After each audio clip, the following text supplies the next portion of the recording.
నా స్టైల్లో ఉప్మా ఎలా చేస్తారో ఇవాళ చూసుకుందాం. అలాగా మీరు కూడా ఒకసారి చూడండి, మీకు నచ్చితే మీరు కూడా ట్రై చేయండి.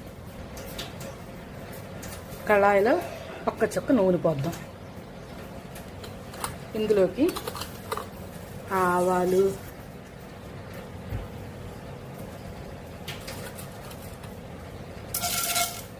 శనగపప్పు,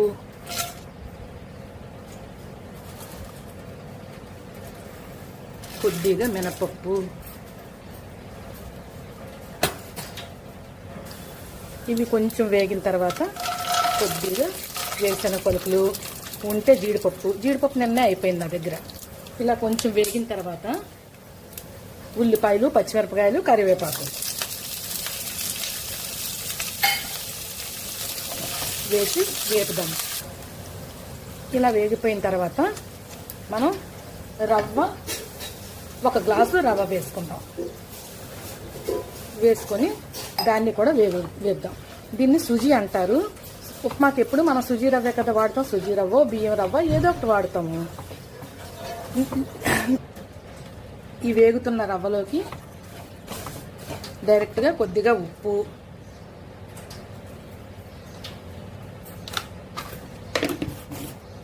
జస్ట్ టేస్ట్ కోసం ఒక్క చెంచా పంచదార వేసి ఒక్కసారి ఇలాగ తిప్పాలి.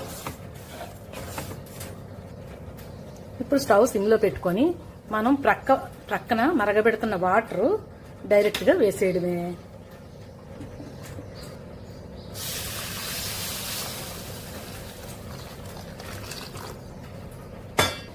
ఇప్పుడు ఫైనల్గా దింపే ముందు కొంచెం నెయ్యి వేసుకుందాం. Tasty upma ready. ఒకసారి మీరు ఇప్పుడు షుగర్ పేషెంట్స్ అందరూ చేసే తప్పు ఏంటంటే ముందు ఉప్మా తింటారు, అంటే ముందు కార్బోహైడ్రేట్స్ తింటారు, తర్వాత ప్రోటీన్ తింటారు, తర్వాత కీరా అంటే ఫైబర్ తింటారు.